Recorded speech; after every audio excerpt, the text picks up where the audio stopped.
Hello, everybody. My name's John Marcotte. Welcome to Heroic Girls, and my guest today is Kelly Sue DeConnick. She is an Eisner-nominated writer who lives in Portland with her husband, writer Matt Fraction, and their two children, Tallulah and Henry. She is probably best known as the creator of the Carol Danvers version of Captain Marvel. She also created her own titles, Pretty Deadly and Bitch Planet, and she is the current writer on DC's Aquaman. Kelly Sue, well, thank you so much for agreeing to do this. Thank you for having me, John. All right. So you grew up on military bases when you were a kid because your dad was in the Air Force, and your mom would buy you Wonder Woman comics as kind of a bribe for when you did good things. So you did your research. I did my research. Good job. What did young Kelly DeConnick get out of reading the adventures of Diana Thermosea? What did those comic books do for you? Oh boy. I've never really tried to articulate it, I guess, but I loved it got me into Greek mythology for one thing. I loved kind of the world building and learning everything about the gods, and that actually led me into reading a lot of Greek plays, which probably ended up playing a large role in my studying theater and having a theater degree. So yeah, it was pretty important. Now, when I called you Kelly DeConnick earlier because that was a clever lead into the next question, which is when you started writing professionally, you requested that they credit you as Kelly Sue DeConnick on purpose. Yeah. Very intentionally. Could you talk a little bit about why that was important to have Sue in your name when you were credited on those early comics? Well, because Kelly is a gender neutral name, and I wanted young girls and women to see that the book was written by a woman so that they can understand that this was an avenue that was open to them as well. And they weren't guests, that they could see themselves as centered. And there were generations of women who were forced to kind of hide their gender identity to not have it affect the sales of their books or how their books were marketed. A lot of women who either went by their initials or changed their names in order to avoid the stigma of being a woman writer. But because of the sacrifices that they made, that allows me to be adamant now about making sure that I'm credited such that young women can see that comics are welcome to them as well. That actually brought to mind J.K. Rowling, who quite intentionally just used her first initials because she was having a hard time getting her book solicited when she went under her own name. Yeah, so, there's a ton. Yeah. Yeah. So before you got your I think your big break with Captain Marvel at Marvel, you spent 7 years translating what I have written down as 11,000 pages of Japanese manga in English for Viz and Tokyo Pop. What do you think Western creators can learn from how comics are done in Japan? You've got that could be a master thesis on how Japanese comics are written. What do you think you might have learned from reading those? Well, I mean, they don't adhere as strongly to 3-act structure as American storytelling in general, not just American comics, tend to. And for that reason, it's a little, after 11,000 pages, you start to learn that they have their systems as well. But at first, you're like, I have no idea where this is going, because it doesn't adhere to sort of the the Western rhythms and patterns it doesn't adhere to. And that's kind of fascinating. But there's a lot of other interesting things too, stylistically, that were very much an influence on me as I came to write original English language American comics. I don't like off-panel balloon tales, for instance, which is manga tends to prefer just tailless balloons, and you understand where that came from, which is silly, but it's true. I also like to use a balloon to indicate a silence. So I'll use either an empty balloon or a balloon with just an ellipse in it, which is very manga, to really kind of underscore the silence. There's a few other things as well, but the biggest thing had nothing to do with the difference between, well, I guess it didn't have nothing to do with the difference between Japanese and English, but the biggest thing was just simply spending, 11,000 plus pages writing dialogue only. So it was a real boot camp in dialogue writing. Right. So just switching gears just slightly, as a longtime Portland native, I thought you were the perfect person to answer this question. What show do you think does a better job of representing Rip City, Portlandia or Stumptown? Oh, so tough. Okay, so I have to say I'm not a Portland native. I've been here for a decade, but only my daughter had the good sense to be born here. The rest of us in the family had to find our way here. Right. Boy, I'm gonna have to go with Stumptown, only because I mean, I love Portlandia too. Portlandia, like we make the joke that it's the secret is it's a documentary, but I super love Stumptown, and also Greg is a good friend, and I don't want to be on his bad side. So Yeah, you might actually see this. There's a chance of that. Yeah. So Wise choice. Now you're currently writing Aquaman. I am. But I think you're kind of famous for writing like the prototypical strong female characters.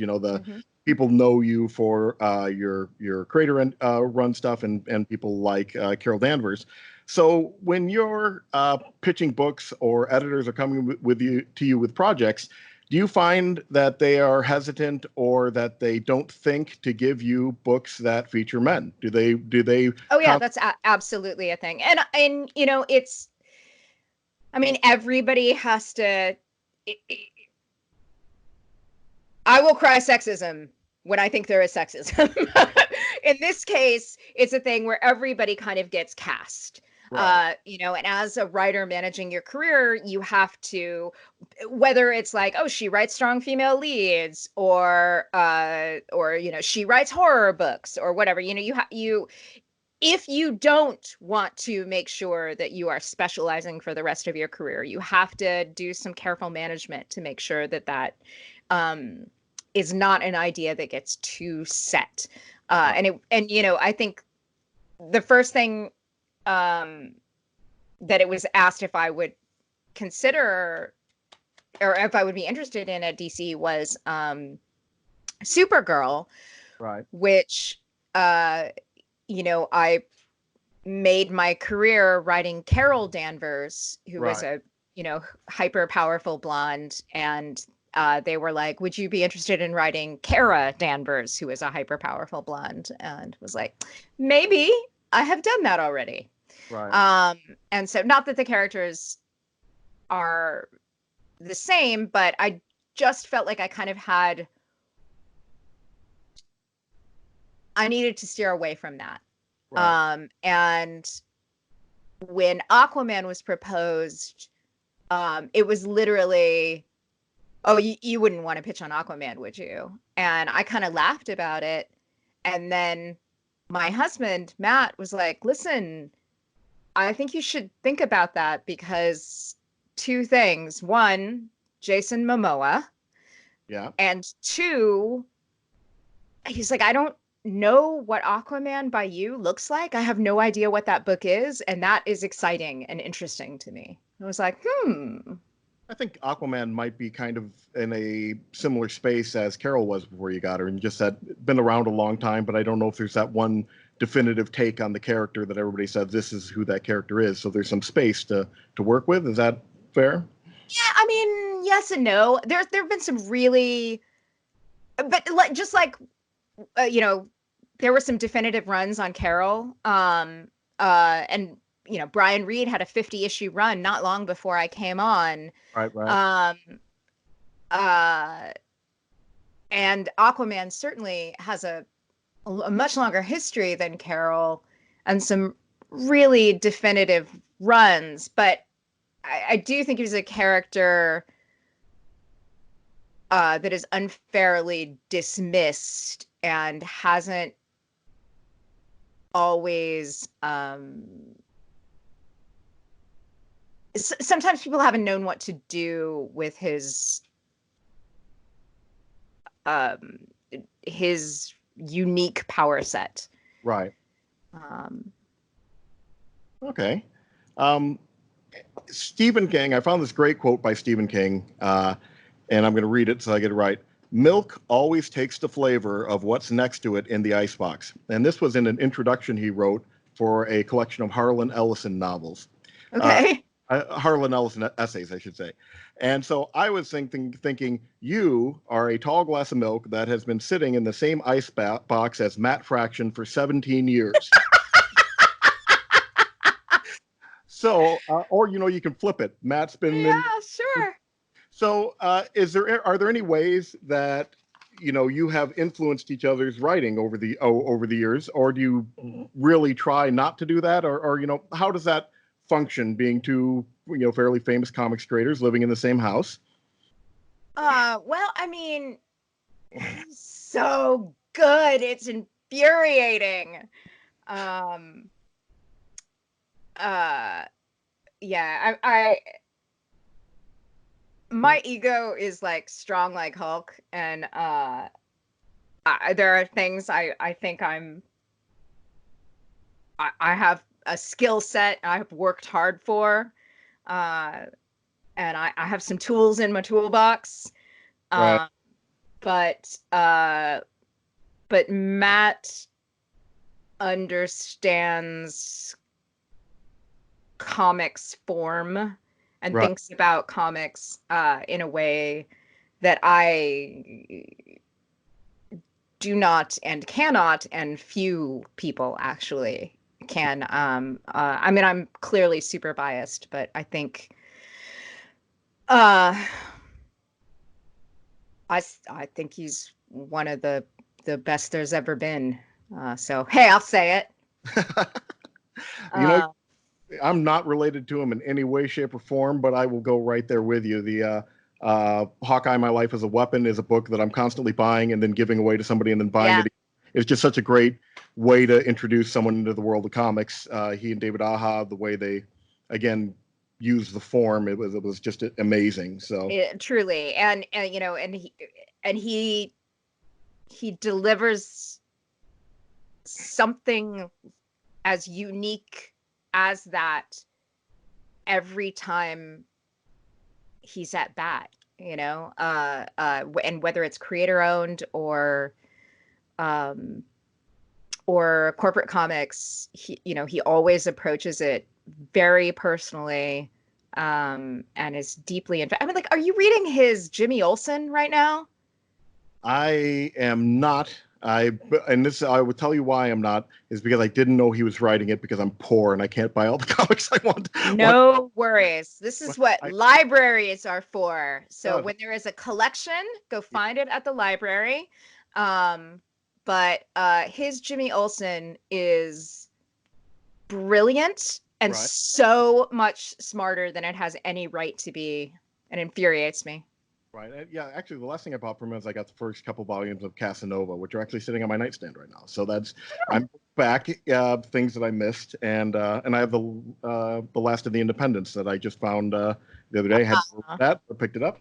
So that's a deep cut. Yep. Yeah, I'm a nerd.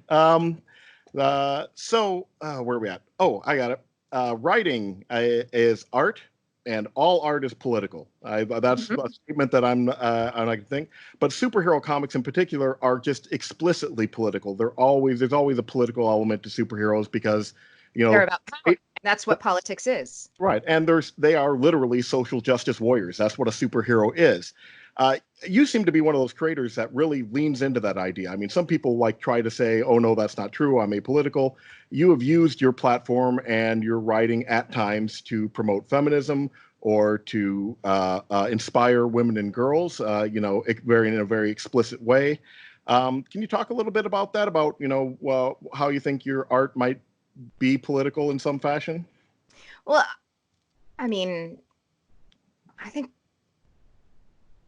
all art is political. I don't understand the distinction. I don't understand Right. the idea of, and I'm not, this is not a critique of your question at all. No. What I mean is, when people talk about wanting to keep politics out of their comics, I think what they usually mean is they want the politics to align with their own.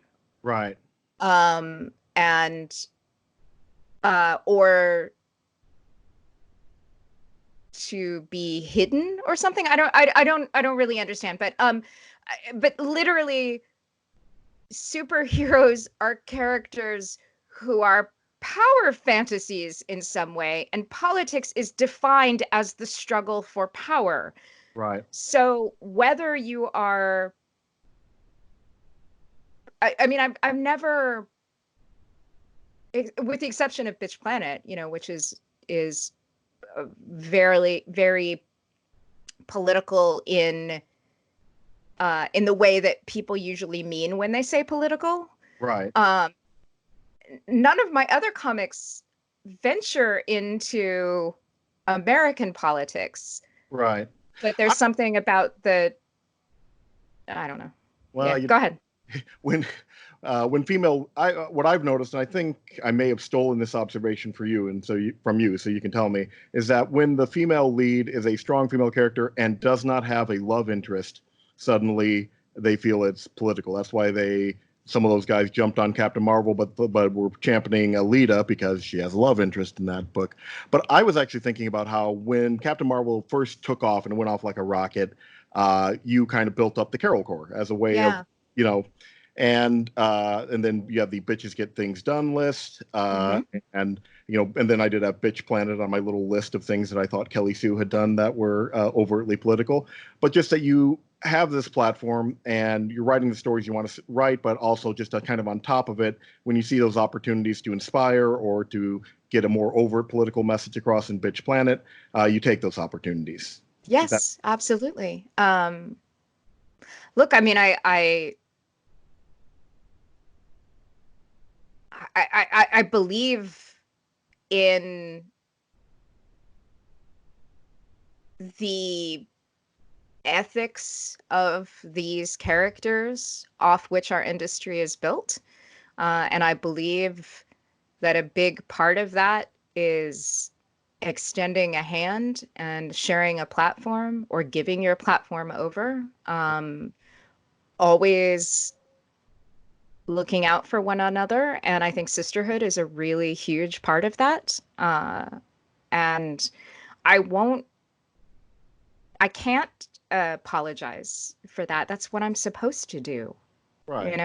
I don't understand. I can't wrap my mind around why it's problematic for folks, but I don't also I'm not coming to take anything away from anyone, which is sort of interesting to me, that I think the people who get so very angry at, I think it comes from a place of fear. Right. And so I try to have compassion for the venom. And I don't, I'm a human being, so I can't always manage it, but most of the time what I try to do is see those attacks and think, Jesus Christ, you must really be hurting. You must really be terrified. You must really be lonely or scared. And I hope that you find whatever it is that makes you feel whole, such that my existence doesn't disturb your peace. You're I would say a tattoo aficionado. Is that a fair thing to say? Sure. I've seen some pictures. You have that beautiful. I am much tattooed. Much Yeah. tattooed. And I was just thinking, I'm in, my girls are in roller derby and we've been going for like 10. Hey, right on. And that's roller derby girls famous for having plenty of tattoos. And one of the ways that I know that I'm going to have something in common with somebody and sit down and talk with them is when I see that NC tattoo. Oh, yeah. It's happened multiple times, the non-compliant tattoo. So you have tattoos of your own, and I know for a fact that fans are walking up to you at cons and showing off the tattoo that was inspired by your art. Do you have Yeah. a favorite tattoo of yours? And is there a favorite one that a fan has come up and shown you something and you went, oh my God, that's beautiful, or that's so original? Can you give an example of one of each? Oh. Let's see. Is this going to be a podcast or is this going to be a video that goes up? It's going to be a video. Okay. Here we go. So I just got a new sleeve that I super love. It was done by this woman, Alice Kendall, here in Portland. And I don't know if you can see. It's Joan of Arc? It is Joan of Arc. Yeah. And then she also did. This is so hilarious. She also did Bunny and Butterfly for me from Pretty Deadly. Oh, Pretty Deadly, right. Very cool. So, yeah. So I'm very fond of those. My husband and my best friend and I all share this hand symbol, which has a lot of different names, including the patriarchal cross, which I find hilarious. But was also the symbol of the French Resistance. And has some resonance for our families. So I don't know if I could pick a favorite, but Joan's face super delights me. And then Bunny and Butterfly and my hand tattoo are the ones I see the most. So I love them a lot. And then, man, the tattoos, the NC tattoo thing has just been humbling, incredibly humbling. And I have to say that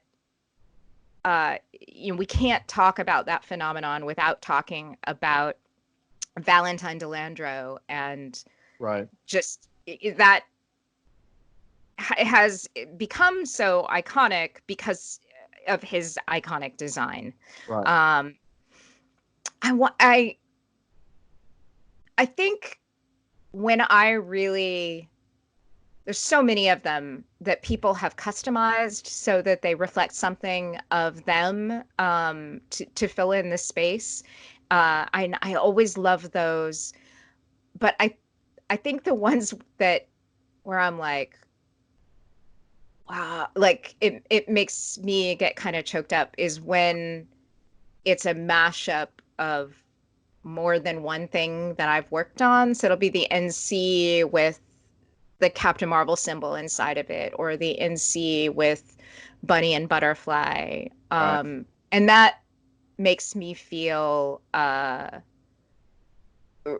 really humbled and really lucky to be working in a medium where the stories we make can affect someone's life and lift them enough that they want to wear it forever. Right. So yeah. That's very cool. We mentioned Bitch Planet. It was only came out, the first issue 6 years ago. Only 6 years ago. Which isn't a long time. But I know. When I read it again today, Bitch Planet means something very different to me today than it meant when it came out, when it was this kind of, parody homage to, Caged Heat and all these prison films of the 70s, The Big Birdcage with Pam Grier. And now we're living in an era, it's like when The Handmaid's Tale, all of a sudden had cultural relevance again. What do you think about when you think about Bitch Planet now versus when you first conceived of the idea those many, many years ago, 6 years ago? Well, I mean, it's made it, you know, the book was originally planned for 10 volumes. Right. We have managed to get out 2 volumes in 6 years. Now, part of that is the fact that, you know, there's been a whole bunch of other projects that we've had to work on, both Val and I, but part of that is the 2016 election made that book very, very hard to write. Issue 11 is done. We will finish up this next arc. We're trying to decide whether or not we're going to go straight to trade or do individual issues again. I think with this kind of gap, we might have to go straight to trade, just because it may have been hurt in the marketplace too much. But yeah, it feels like a more important book now than ever before, but in some ways that makes it terrifying. Like, it was supposed to be a comedy, you guys. Yeah, I am right there, and I think a large chunk of America is right there with you, that it used to be funny. So you developed the sexy lamp test, for which is kind of a adjunct to the Bechdel test, to judge how female characters are portrayed in the media. Could you just, because I love this and I use it in lectures and stuff, I steal it and say, oh, Kelly Sue DeConnick has this great thing. Could you tell people what the sexy lamp test is and how it functions? Yeah. So we'll start with the Bechdel test. Okay. So Alison Bechdel proposed this test for media. Are there 2 women? In fact, I believe it is, are there 2 named women? Right. Do they speak to one another? And is it about something other than a man? Right. And I made the joke at one point that I think sometimes the Bechdel test is a little advanced for us. And and basically what I proposed was the sexy lamp test, which was if you can take the female character out and replace her with a sexy lamp, or a sexy lamp with a Post-it on it, and your plot still functions. It depends on whether it's G-rated or R-rated as to what the then is, but the G-rated version is then you need another draft, or then you're a hack. But yeah, I mean, I think it you know, stories and language reflect culture. They can change culture, but mostly they reflect culture. And we have a long history in our culture of treating women like props and supporting characters in someone else's story. And, you know, and oftentimes the female character exists, you know, to be broken and then avenged. You could do that with a lamp. To be kidnapped and rescued, you can do that with a lamp. To be the prize when the man succeeds, you could do that with a lamp. You know, to be a pretty object that points somebody in some direction, you can do that with a lamp and a Post-it note, you know? The example I've used when I brought it up is Megan Fox in the first Transformers movie. Now, I've seen Megan interviewed on talk shows, and I think she's a wonderful woman. And in fact, she eventually objected to this very portrayal. But, you know, basically every time Michael Bay had a chance, he had her bending over at the waist over a card, and she didn't have much of a function other than to look pretty. I used to say you could print out a poster of her and just move it from scene to scene, because she was decoration. So that's my. And look, it's like sexuality is great, and a woman's sexuality is amazing and wonderful and powerful, but she has to own it. Oh, I'm getting the signal. I have to go pick up my daughter. So let me go finish this thought. But you know, she has to own it. She has to have some interior life. She doesn't have to be a good person. I don't care if she's a good person. I am interested in women characters who are bad people. But for her to have no interior life, to have no wants or desires or thoughts of her own, but rather to only exist for her physical self is embarrassing and sad, and it's bad for us. So there. Well, Kelly Sue, thank you so much. I know you actually, now that I'm looking at the clock, gave me 10 more minutes than I thought I was getting. I appreciate that so much. No worries. And, did Tallulah stick with roller derby? I saw on Instagram. Yes, she is at roller derby twice a week now. And she got her big thing is her Zuka bag. She has a Zuka bag now. I have 2 Zuka bags because I have Hella on wheels, the Norse goddess of death, and Sketchy because Stella likes to draw. So hey, if we're gonna head up your way at some point, I imagine maybe there'll be a tournament or something, and we'll run into you guys there. Again, so I don't want to be the reason they call CPS on you for not getting your kid. But I'm so glad to see you. For some reason, after meeting that first time at WonderCon, we have never been at the same con ever since then. But we gotta fix it. I got to start going up north. I got to go to Emerald City. I keep going to SDCC and WonderCon, and you're not going down there. So, all right. Well, I'm missing Emerald City this year. But thank you, John. It was a pleasure. Please give you girls my love, and I hope we get to talk again soon. I hope we do. Thank you so much, Kelly. You're welcome. Bye-bye. Bye-bye.